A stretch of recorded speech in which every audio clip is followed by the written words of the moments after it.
Convido a todos neste momento a abrirem suas Bíblias em João capítulo 4. Nós vamos dar continuidade à nossa série de mensagens baseadas no Evangelho segundo João. Então nós vamos hoje, nesta continuidade, chegamos ao capítulo de número 4, pela graça do Senhor. E eu peço então a você que abra sua Bíblia lá.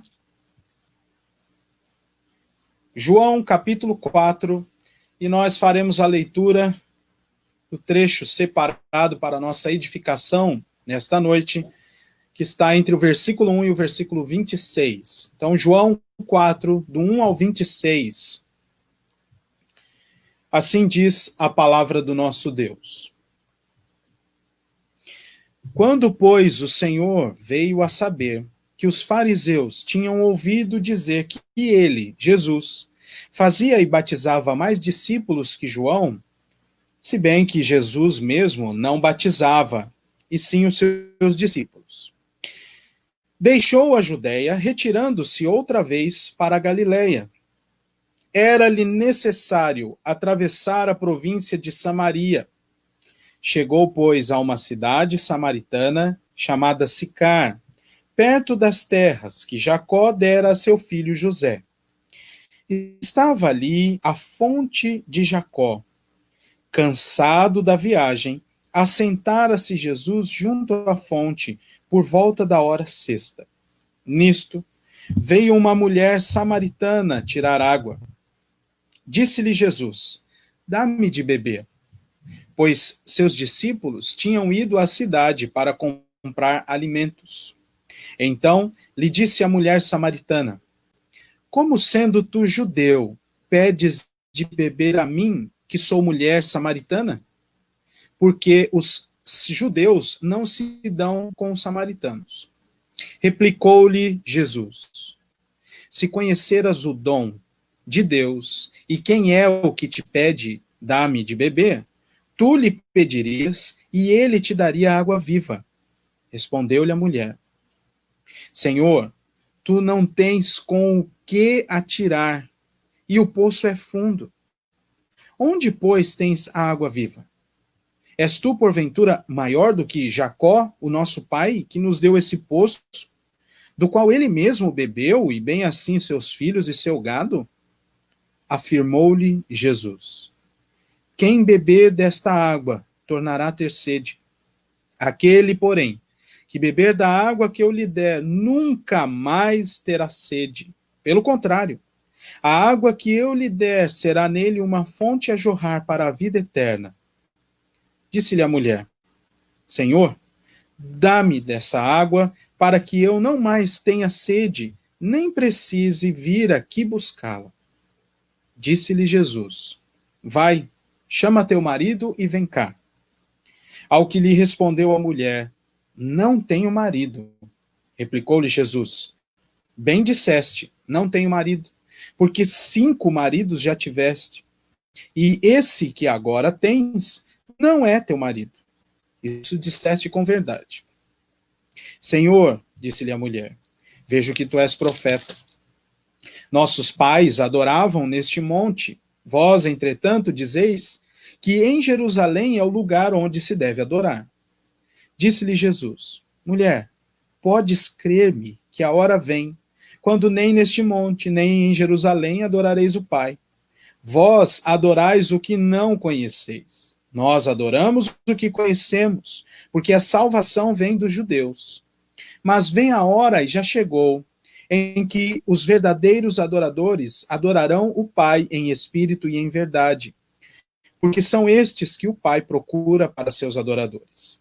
Deus é espírito, e importa que os seus adoradores o adorem em espírito e em verdade.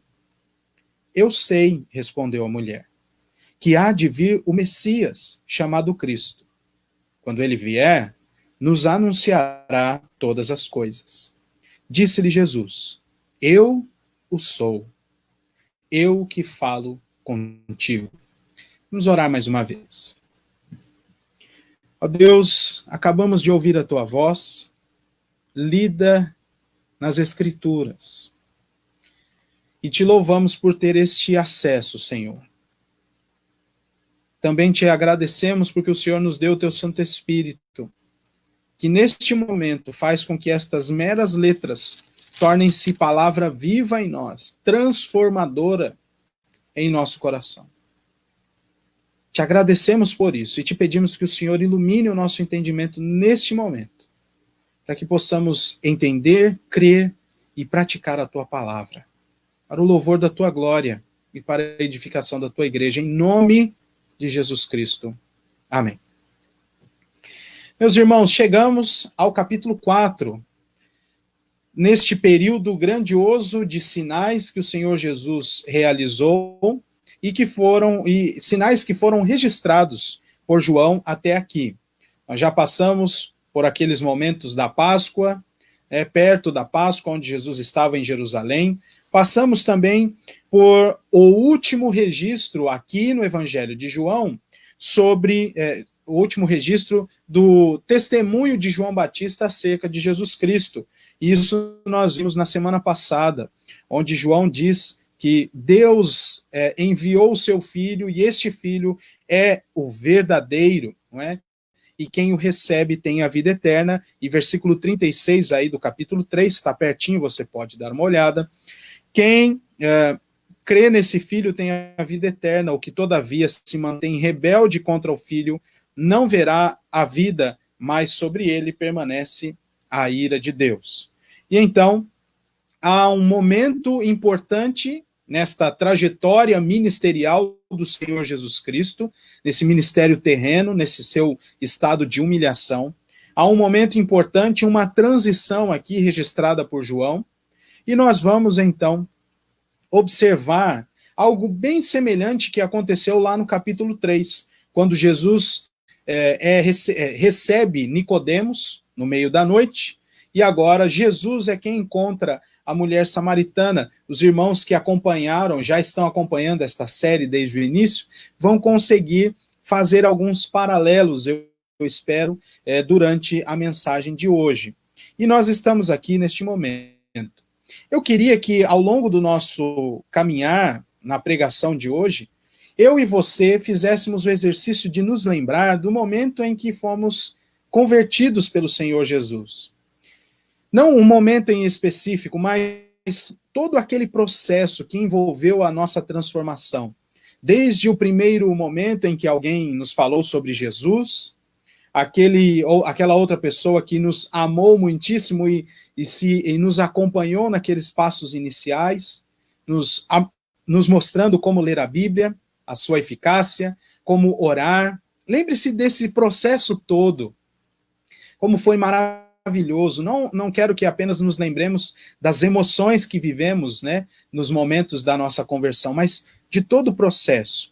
E nós veremos e nos relembraremos quão maravilhoso foi isso. E podemos até replicar aquelas palavras do profeta Jeremias. Hoje também é dia de nós trazermos à memória aquilo que nos dá esperança. Então, juntos, vamos fazer estes exercícios de voltar ao nosso passado, observando como é o encontro com o Messias. Essa é a ideia central do texto que nós vamos tratar hoje.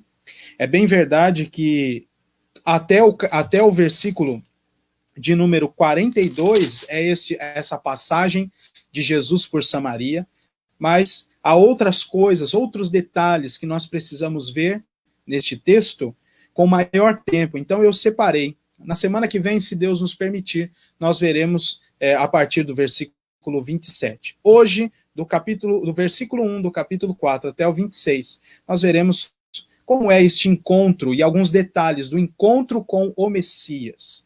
A primeira coisa que eu gostaria de ver com os irmãos é o local desse encontro. É claro, ele não é igual para todos, não é? Este encontro em específico aconteceu em Samaria. Mas, como eu já pedi para você fazer, faça aí aquele exercício de voltar no tempo e se lembrar como tudo aconteceu na sua vida. Atente-se para os 3 primeiros versículos, porque este é o ponto-chave de transição do ministério do Senhor Jesus, onde ele sem dizer isso, mas o registro que o apóstolo João faz nos mostra algo semelhante àquilo que Jesus disse nas bodas de Caná da Galileia, quando ele disse: mulher, ainda não é chegada a minha hora. E note bem os 3 primeiros versículos, observe. Quando o Senhor soube que os fariseus tiveram, né, conhecimento, ouviram que ele fazia mais discípulos do que João, então, para que ele não fosse capturado por estes fariseus, que desde aqui, segundo o registro de João, do apóstolo João, os fariseus já estavam à procura de Jesus no sentido de colocar diante dele alguma coisa para conseguir acusá-lo e, por fim, matá-lo. Desde já, esse registro de João é bem marcado por isso. Você precisa se lembrar que os judeus já enviaram outras pessoas a ir ter com João Batista, por exemplo, para saber quem era ele, se ele era o Cristo, e também outros judeus foram a ter com Jesus já nesse período. E agora, o Senhor soube que alguns estavam querendo já procurá-lo, e qualquer tipo de motivo seria um motivo para prendê-lo e matá-lo consequentemente. Então, sabendo que os fariseus tiveram acesso a este fato, não é? Jesus já estava fazendo mais discípulos. E por que isso estava acontecendo? Eu queria que você voltasse os seus olhos para o versículo 30 do capítulo 3, como um lembrete para nós também. Observe aí. O próprio João Batista dizendo: convém que ele cresça e que eu diminua. Essa era a consequência fatual de todo o processo do ministério de João Batista. Ele veio como preceptor do Messias, e quando o Messias chegou, ele vai se retirando, né? Ele foi se retirando, e o Senhor Jesus Cristo avançando, bem como o número dos seus discípulos. E é isso que nós estamos vendo aqui. Então, sabendo disso, versículo 3 do capítulo 4, o Senhor Jesus deixou a Judéia, retirando-se outra vez para a Galileia. Então, ele sai daquela região e vai agora, está em direção, indo para a Galileia. E neste trajeto, versículo 4, diz o texto que era-lhe necessário atravessar a província de Samaria. Era necessário que ele passasse por aquele lugar. Mas há algo interessante aqui, em especial do contexto. Neste ponto, estava sendo necessário que Jesus passasse por dentro de Samaria, e quando ele chegou, versículo 5, a uma cidade chamada Sicar, ele se sentou ali, cansado da viagem, num poço, e depois deste poço é qualificado aqui, né, dito que tipo de poço é esse, daqui a pouquinho nós vamos ver. Mas o fato é que Jesus, nessa viagem da Judéia para a Galileia, passou por dentro da Samaria. Era necessário que ele passasse por ali. Mas há algo contextual bastante interessante. Judeus e samaritanos não se davam bem. E com muita dificuldade, a partir deste ato do Senhor Jesus Cristo, eles passaram a ser integrados de novo. O nosso texto inicia com essa narrativa, retirada da estratégia de Jesus, a sua saída dali da região da Judéia, e também essa passagem estratégica pela Samaria. Nós vamos ver que o Senhor Jesus Cristo entendeu e foi levado para lá e ensinou os seus discípulos que era necessário, era chegada a hora dele passar por aqui, aquela hora de se revelar aos samaritanos também. É por isso que no final do seu ministério aqui, e concedendo, né, e exortando os seus discípulos a caminharem e fazer novos discípulos, ele diz: olha, façam discípulos em Jerusalém, na Judéia, na Samaria e até os confins da terra. O mesmo trajeto que ele fez no seu ministério, seus discípulos também deveriam fazer. A chegada, então, de Jesus a este ponto, em Samaria, na cidadela ali de Sicar, perto ali do poço onde Jacó tinha dado ao povo, né? O poço que Jacó deu ao seu filho José. E essa chegada ao poço define o palco para o encontro de Jesus com a mulher em Sicar. Ao contrário do que costumeiramente era feito, Jesus passou por dentro da Samaria. Judeus e samaritanos não se davam. Então, quando era necessário fazer esse trajeto, os judeus faziam um outro trajeto pela Transjordânia e não passavam, evitavam de qualquer maneira passar por dentro da Samaria. Mas, nesse dia, diz a Escritura que era necessário que Jesus passasse por ali. O território da Samaria fica ao norte de Jerusalém, com um complexo de cidades, e a capital é Siquém, a cidade de Samaria, ali fica nessa região. E essa terra foi aquela terra que Deus mostrou a Abraão logo lá no início, quando fez aliança e prometeu essa região também à descendência de Abraão. Também foi para este lugar que Deus mandou Israel voltar e se reunir para ler, por exemplo, em Deuteronômio 27 e 28, aqueles textos sobre bênção e maldição. Neste lugar aqui, há também o lugar onde o povo iria ler a lei de Deus, ler as bênçãos e as maldições decorrentes de obediência e desobediência. Mais tarde, na história do povo, Josué leva este povo até esse local aqui, esta região, não é? E também por ali Deus renova a sua aliança. Mas a divisão entre eles e essa rixa que acontece vai acontecer a partir do momento em que o reino se divide, o povo de Deus é dividido, né? Os dois reinos se dividem, ou o reino de Davi se divide em dois, por causa do pecado de Salomão. 10 tribos formam o reino do norte, e é neste ponto que Samaria entra, porque ela faz parte desse conglomerado de cidadelas, de regiões, onde as 10 tribos que se dividiram das outras duas compuseram também o reino do norte. E por meio de Jeroboão e algum outro rei adiante, Samaria é constituída, primeiro Siquém e depois Samaria, são constituídas a sede deste reino do norte. E se você se lembra da sua leitura bíblica, este reino do norte já começa num ambiente de idolatria. Já começa com Jeroboão decidindo colocar em outro lugar a adoração. Você se lembra disso? Outro momento, outra forma de culto, outro local de culto. Jeroboão transforma toda a liturgia daquele povo, e a partir de então, eles também, sem a instrução da palavra de Deus, começam a viver dissolutamente, contraem casamentos mistos com outras nações e fizeram tudo aquilo que Deus já tinha dito na sua lei que não era para fazer. Então, este é um aspecto histórico também, porque os judeus não se davam com os samaritanos, e porque os judeus evitavam os samaritanos. Lá no início, quando a divisão dos reinos aconteceu, já por causa dessa rebeldia dos samaritanos contra a própria lei de Deus, não é? Todo o sistema de culto, o sacerdócio era todo outro. Então eles se afastaram, e os judeus também rechaçaram este povo. Então, por conta disso, até os dias de Jesus, os judeus insistiam em não ter nada a ver com os samaritanos, e sequer passar pelo território deles. Mas Cristo mudou essa tradição.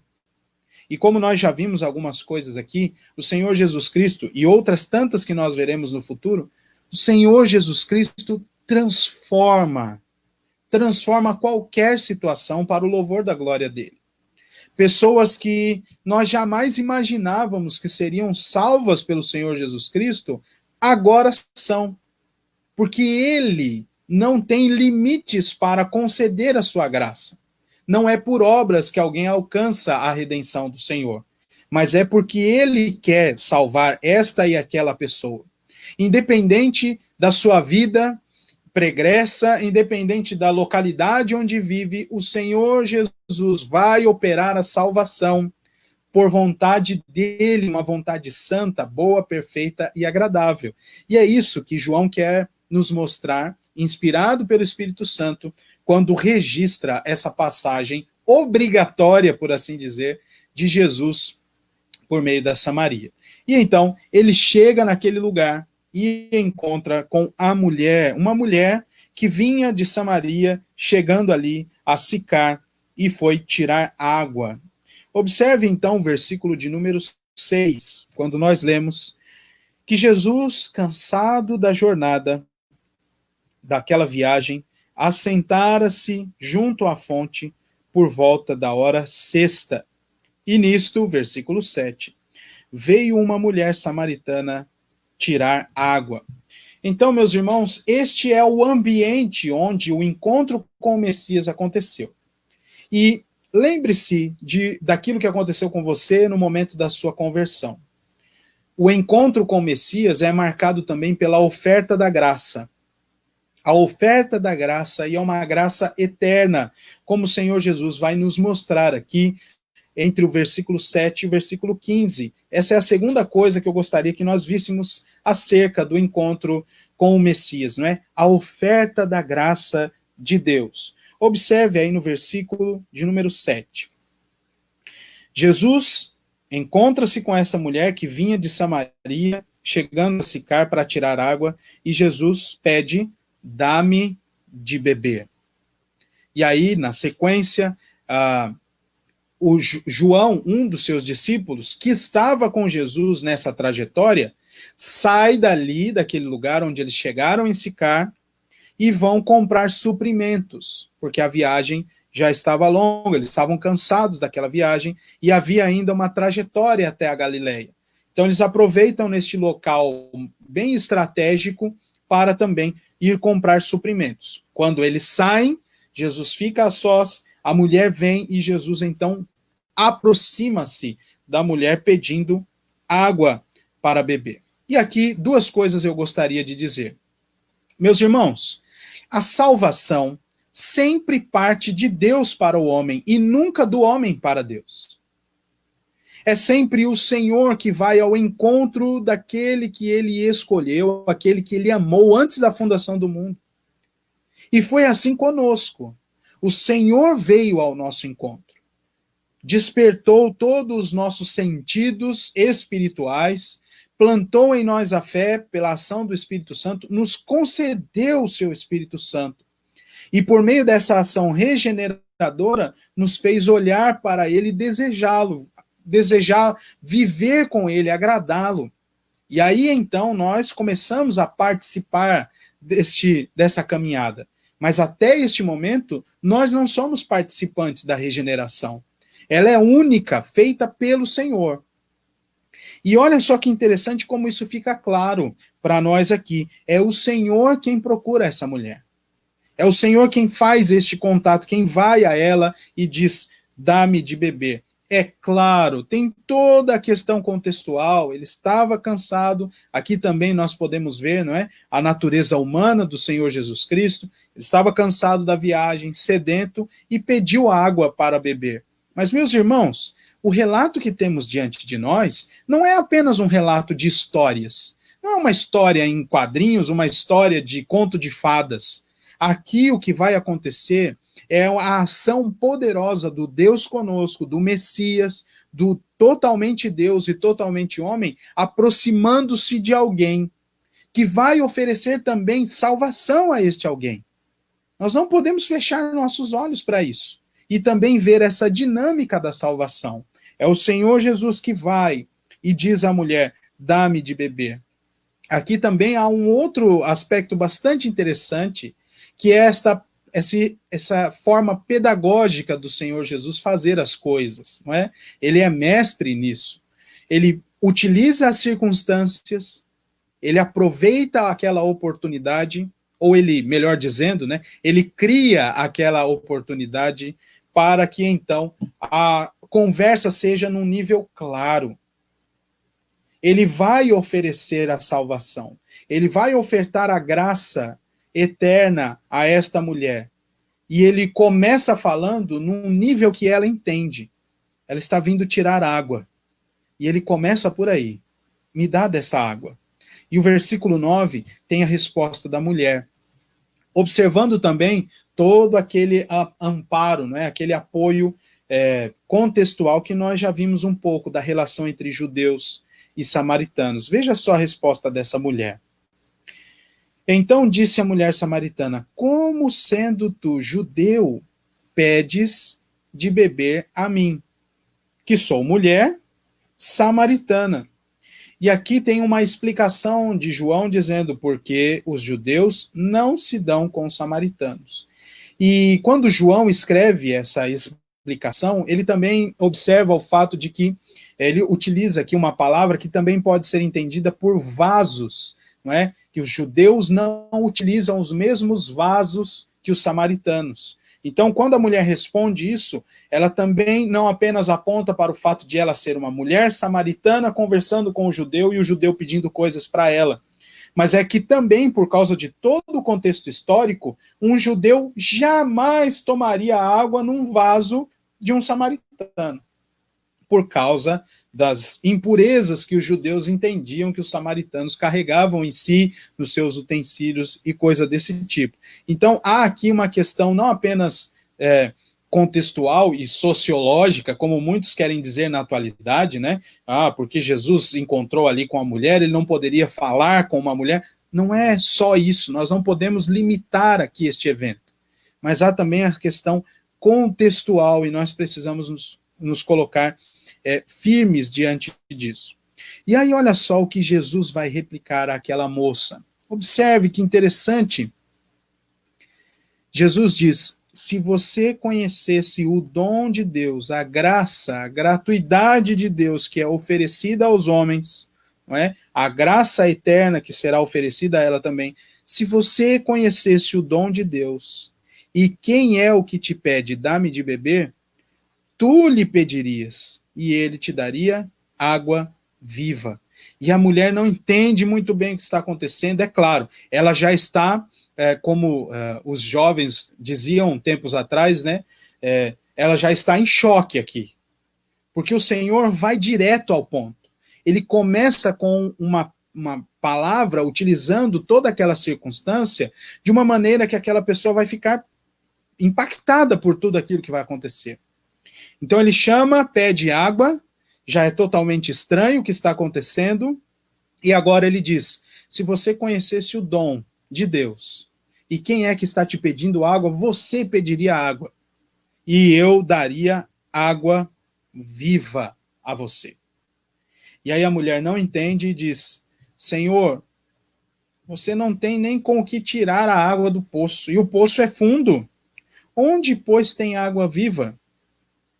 E aí vem toda aquela questão do coração, onde a dureza do coração é quebrada pela palavra de Deus.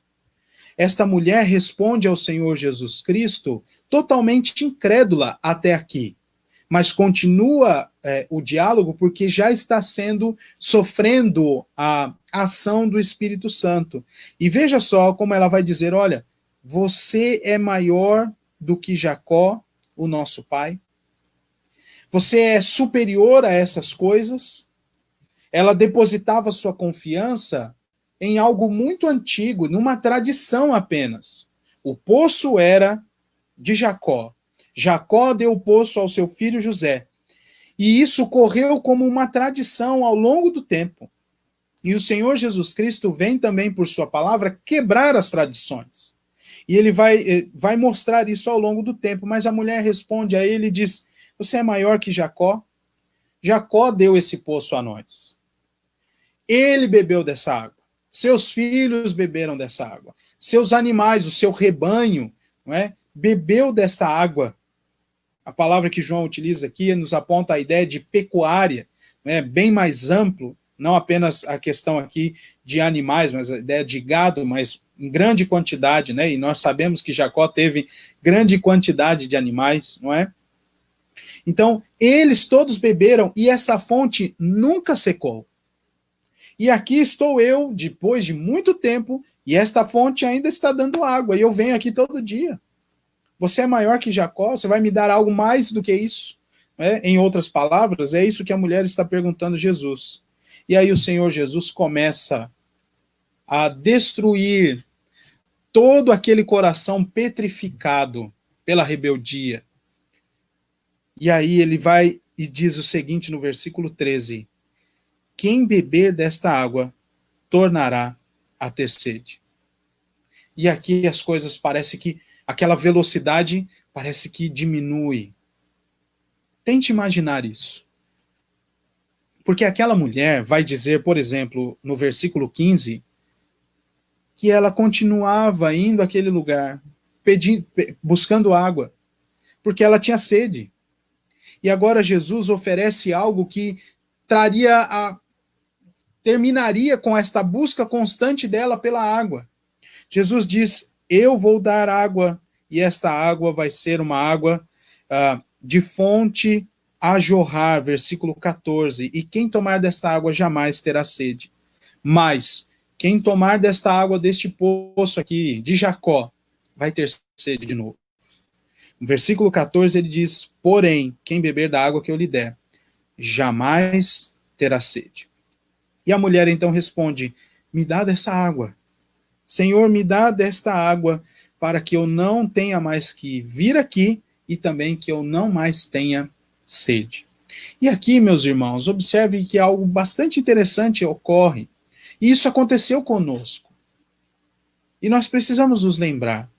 Antes disso, eu gostaria de compartilhar com os irmãos aquilo que o pastor João Calvino pregou sobre este texto e disse o seguinte: aqueles que são totalmente negligentes e quase estúpidos precisam ser profundamente feridos pela convicção de seu pecado, pois tais pessoas considerarão a doutrina de Cristo como algo insosso, até que, sendo intimidadas a comparecerem ante o tribunal de Deus, se veem compelidas a temer um juiz tão terrível, a quem antes desprezavam.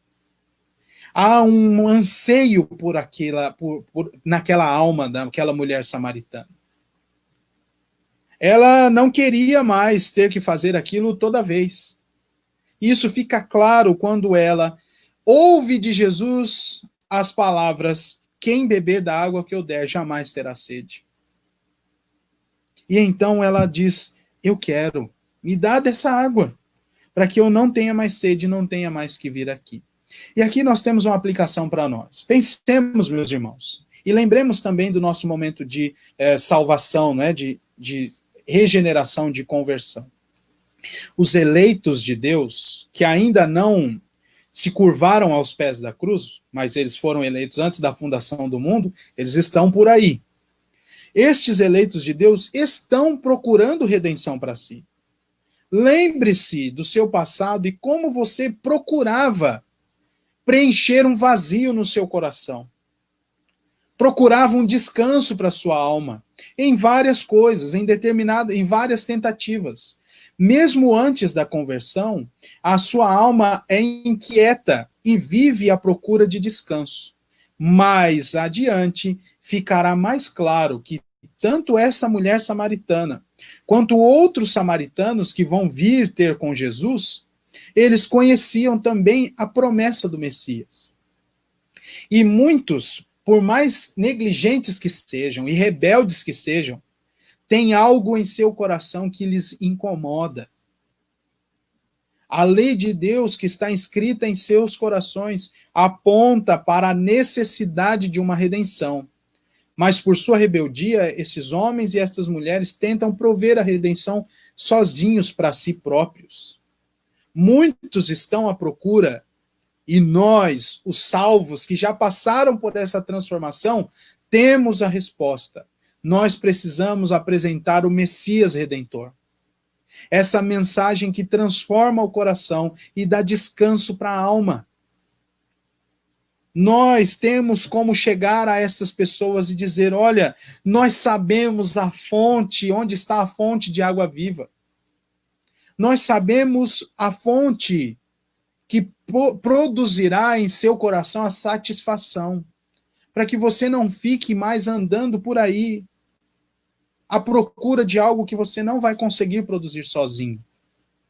O encontro com o Messias também precisa ser anunciado por nós, meus irmãos. Nós precisamos promover esses encontros, como nós dissemos já na nossa igreja, né? Nós precisamos promover esses encontros com Jesus. Assim como nós encontramos o Messias, assim como nós fomos saciados nas nossas necessidades espirituais por este Cristo maravilhoso, outras pessoas que já foram eleitas pelo Senhor antes da fundação do mundo precisam ouvir onde está a fonte de vida a jorrar, que é o Senhor Jesus Cristo. Nós precisamos dizer, olha, nós sabemos quem tem uma água que não dará mais sede e que tornará o nosso interior uma fonte a jorrar, um rio de água viva. Nós precisamos despertar as pessoas a dizer e a pedir, dá-me dessa água para que eu não tenha mais que vir aqui e procurar. Então, meus queridos, o encontro com o Messias também é marcado pela oferta da graça eterna. E veja só que Jesus observa isso no versículo 14, no finzinho. A água que eu lhe der será nele uma fonte a jorrar para a vida eterna.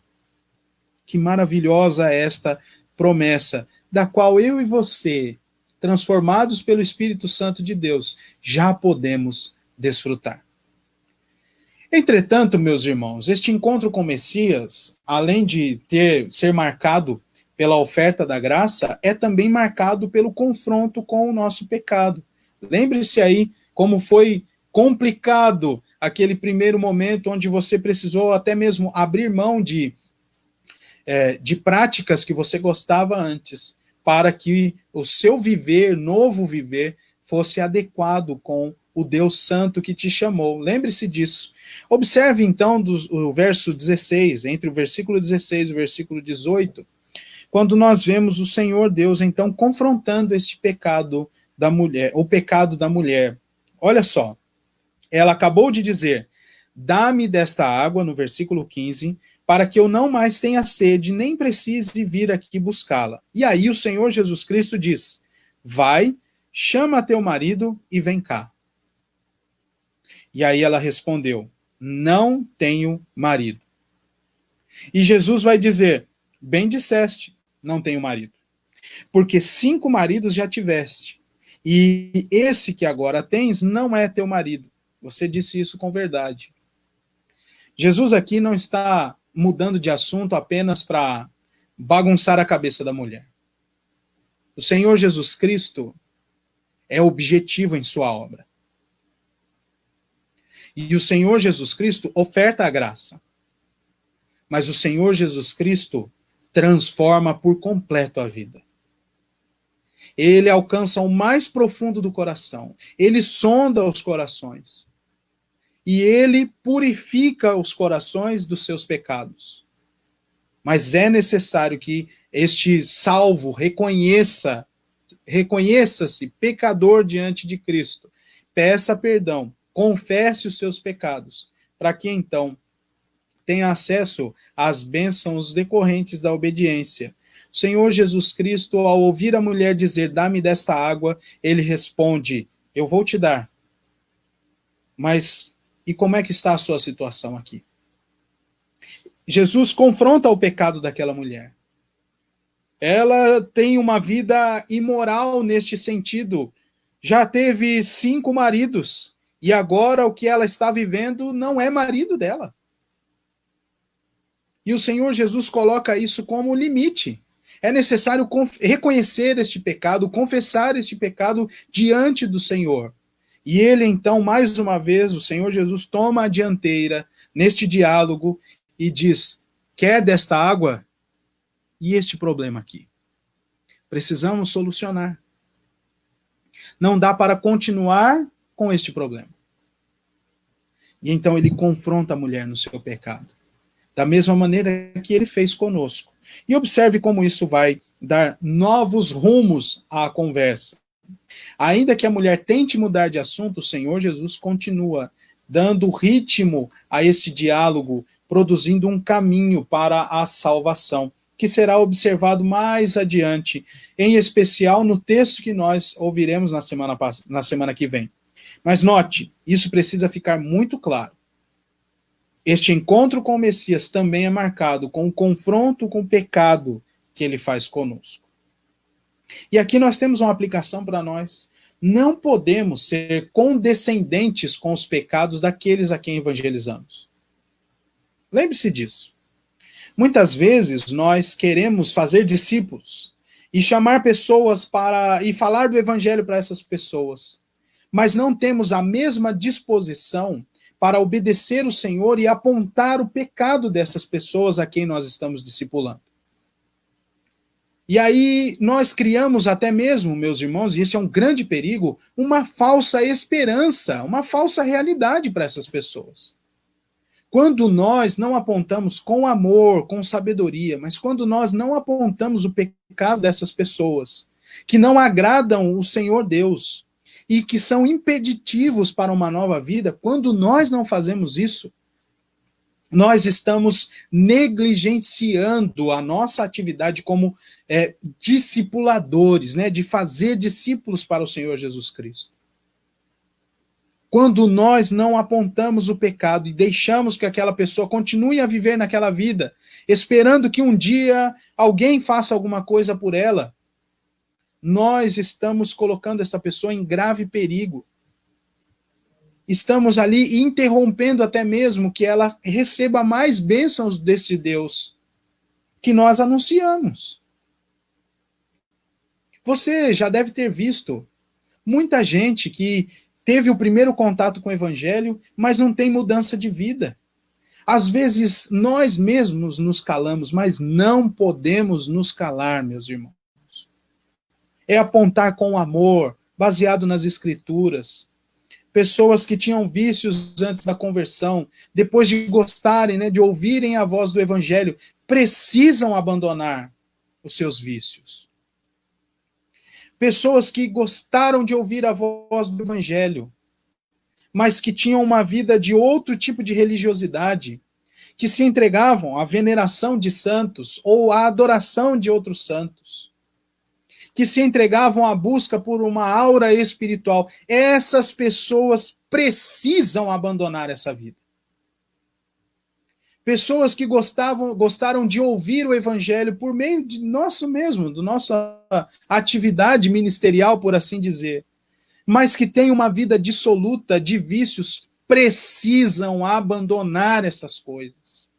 E o Senhor Jesus nos ensina aqui a como fazer discípulos segundo ele faz. Nós precisamos oferecer a graça, mas precisamos abrir os olhos desses nossos queridos que ouvem o evangelho, que eles não podem continuar como estavam antes.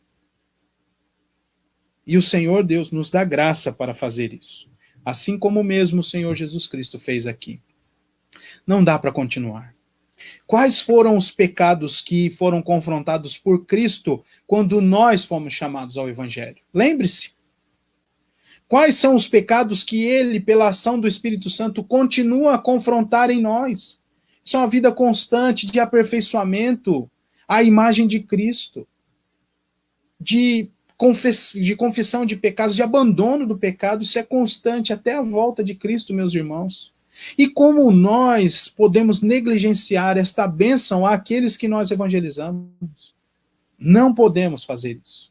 Somos ensinados que o encontro do Messias também envolve o confronto com o pecado.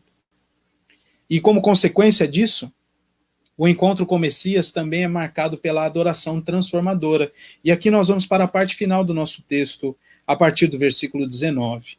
A mulher, ao ver o que Jesus fez, talvez montou em sua cabeça a ideia de como os profetas do Antigo Testamento faziam, né? Eles vinham até a pessoa, confrontavam, apontavam o pecado, dizendo assim, diz o Senhor, você fez isso, isso e isso. Então ela pode ter visto em Jesus esta forma do profetismo do Antigo Testamento, né, dos profetas chamados por Deus no Antigo Testamento, vista em Jesus, quando ele então aponta ali o seu pecado. E então ela diz, olha, eu vejo que você é profeta, então caminhe comigo aqui mais um pouquinho, né? E aí ela vai falar sobre adoração. E esta é mais uma marca do encontro com o Messias. A nossa adoração é transformada. Observe, ela vai dizer, olha, nossos pais adoravam neste monte, o Monte Gerizim, constituído como local de adoração um tempo depois que o reino do norte já estava dividido do reino do sul. E aí os judeus do reino do sul continuaram a adorar no templo em Jerusalém. E aí houve também essa divisão na adoração, não apenas no contexto, nos usos e costumes, mas também na adoração, essa divisão entre judeus e samaritanos. E então ela diz, olha, nossos pais adoravam neste monte, vocês dizem que o lugar correto de adorar é Jerusalém, e Jesus diz a ela no versículo 21, mulher, podes crer-me que vem a hora, ou está vindo a hora, quando nem neste monte, nem em Jerusalém adorareis ao Pai. E Jesus continua confrontando aquela mulher. Vós adorais o que não conheceis, nós adoramos o que conhecemos, porque a salvação vem dos judeus. Porque ele era judeu e a salvação é ele. E aí ele vai dizer aquele texto que nós sabemos de cor, né, e falamos várias vezes. Vem a hora, e já chegou, em que os verdadeiros adoradores adorarão o Pai em espírito, instruídos pelo Espírito Santo de Deus, e em verdade, segundo a palavra de Deus. Essa é a ideia de adoração em espírito e em verdade. Em espírito, direcionados pelo Espírito Santo, e em verdade, pela palavra de Deus, que é a verdade. Porque são estes que o Pai procura para seus adoradores. E por que este momento de adorar em espírito e em verdade e não em locais fixos? Versículo 24 responde, porque Deus é espírito e importa que os seus adoradores o adorem em espírito e em verdade. Então, a chegada de Cristo rompe também com esse local físico de adoração. A mulher samaritana estava presa a tradições. A tradição do poço de Jacó, a tradição de momentos litúrgicos de adoração e local de adoração. E o Senhor Jesus Cristo vem romper com isso. Da mesma maneira que ele vai fazer com os judeus, quando ele já disse, nós já passamos por lá, não é? Eu vou destruir este santuário, que era ele próprio, e reconstruí-lo ao terceiro dia. Também rompe com aquela ideia de localidade física para a adoração. Ele vai dizer aos seus discípulos lá adiante, quando ele vai dar aquele sermão chamado sermão escatológico, em Mateus 24, dizendo que não vai sobrar pedra sobre pedra daquele lugar ali, não é? Então, Jesus diz, Deus é espírito, e importa que os seus adoradores o adorem em espírito e em verdade. E é isso que Deus está procurando. E é por isso que era necessário eu passar por aqui, como se Jesus estivesse dizendo. Porque ele vai agora completar este encontro, mudando também a perspectiva daquela mulher de adoração. Importa que os seus adoradores o adorem, motivados e orientados pelo Espírito e pela palavra. Vem a hora, e já chegou, em que os verdadeiros adoradores adorarão ao Pai em espírito e em verdade. E olha só que aqui também há uma aplicação boa para nós. Adorar em espírito e em verdade por meio da operação do Messias, pela mediação do Messias. Isso é o que é o resultado deste encontro com ele. Não é apenas ter acesso às suas bênçãos. Não é apenas ter aquele desconforto quando o nosso pecado é apontado.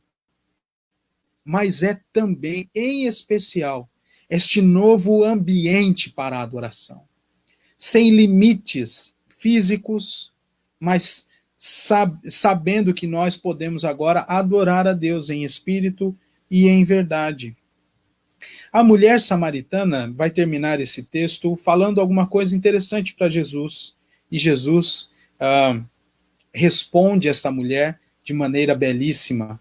encerrando este período aqui do encontro com o Messias. Ele vai continuar, Jesus vai dizer algumas coisas aos seus discípulos e completar a sua estada ali em Samaria, mas isso é para a semana que vem. Mas observe os versos 25 e 26. A mulher diz: eu sei que há de vir o Messias chamado Cristo.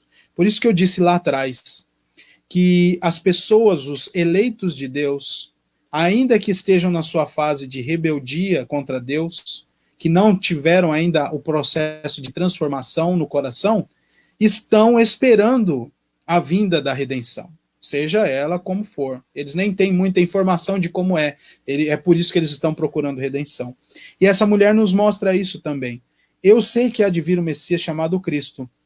Quando ele vier, nos anunciará todas as coisas. E o Senhor Jesus diz: eu sou o Messias chamado Cristo. Eu falo contigo aqui. E eu estou dizendo todas essas coisas. Que belíssimo é este encontro com o Messias. Ele é confrontador, é bem verdade. Mas é abençoador no fim de todas as coisas. O Senhor Deus procura e age, né, nesta procura por meio do Espírito Santo. E encontra, ele não apenas fica procurando, mas ele encontra adoradores que o adorem em espírito e em verdade. E se nós perguntássemos agora, cada um em sua casa, será que Deus encontrou aí nesta casa adoradores que adoram o Pai em espírito e em verdade? É claro, há coisas em nós que precisam ser transformadas e nós somos impactados por este confronto do Espírito Santo dia a dia. É bem verdade. Mas será que todos nós, que aqui estamos hoje, temos a consciência de que nossa vida tem sido transformada pela oferta da graça de Deus ao nosso coração? Será que nós, de fato, temos lutado contra os pecados? Será que temos reconhecido este nosso Deus grandioso e o adorado em espírito e em verdade? Ou temos nos entregado à idolatria do nosso próprio coração? Por isso lemos no início da liturgia que o coração do homem é enganoso. Será que temos elegido novos deuses e novos cristos para nós? Ou será que todos nós estamos, mesmo com dificuldades, e mesmo com as transformações recebidas do Espírito Santo em nosso coração, temos vivido em novidade de vida? Temos usufruído desta graça que é ofertada a nós? Nós precisamos, meus irmãos, mudar de vida constantemente, viver em novidade de vida. Nós precisamos abandonar aquelas coisas que fazíamos antes. Pecados que já foram confrontados pelo Senhor Deus precisam ser transformados, precisam ser lutados, por assim dizer. Nós precisamos lutar contra eles, sabendo que com as ferramentas e com a armadura de Deus nós temos a promessa de que venceremos estes pecados. Para que então a nossa adoração seja de fato em espírito e em verdade, de maneira agradável a Deus. Aquela mulher não poderia receber toda aquela bênção, ou toda a bênção da transformação de coração, se ela não fosse confrontada em seu pecado. E se ela não fosse confrontada e exortada nesse novo ambiente de adoração em espírito e em verdade, promovida pela vinda do Messias, que agora é o nosso mediador entre Deus e nós, não é? Ou entre nós e o Senhor Deus. Eu sou, eu que falo contigo. O eu sou falou com você há muito tempo, falou com você recentemente. Ele te ensinou todas essas coisas e continua te ensinando. Pois é, então viva de maneira agradável. Adore o Senhor em espírito e em verdade, porque Deus é espírito. Ele te oferta a graça constantemente. Ele confronta os seus pecados constantemente. E este encontro eterno com o Messias transformará o nosso viver até a volta de Cristo. Pois quando ele voltar e nós formos glorificados, não teremos mais estas dificuldades com o nosso pecado. Não teremos mais as dificuldades de entender o que Deus está falando. Porque não haverá mais efeitos do pecado em nós. E nós viveremos eternamente com o nosso Deus. Eu encerro com algumas frases antigas de um homem chamado J.C. Ryle, que ele escreveu por volta de 1879, estudando aqui João. Olha só o que ele diz. Tratos com pecadores como esses foram uma das grandes peculiaridades do Evangelho. Qualquer que tenha sido a vida passada de um homem, há esperança e um remédio para ele em Cristo. Se ele está disposto apenas a ouvir a voz de Cristo e segui-lo, Cristo está disposto a recebê-lo de imediato como amigo e conceder-lhe a medida mais completa de misericórdia e graça. A mulher samaritana, o ladrão penitente, o carcereiro filipense, o publicano Zaqueu, e eu adiciono aqui, eu e você, são todos os padrões de prontidão que Cristo, prontidão de Cristo para mostrar sua misericórdia e conferir perdão completo e imediato. Foi assim conosco. Nós sabemos quem nós éramos antes da conversão. Nós sabemos o quanto lutamos com os nossos pecados depois da conversão. Mas Cristo nos assiste com a sua graça restauradora e com a sua misericórdia paciente. Pois nós sabemos, e ele mesmo diz em Lucas 19:10, o Filho do Homem veio buscar e salvar o perdido. Pessoas como nós, pessoas como os samaritanos, nós ainda temos algumas lições a aprender com estes samaritanos, ou com a ação de Cristo neles, mas que eu e você possamos nos lembrar daquele encontro maravilhoso que tivemos com o Messias, e reviver este encontro dia a dia no nosso viver.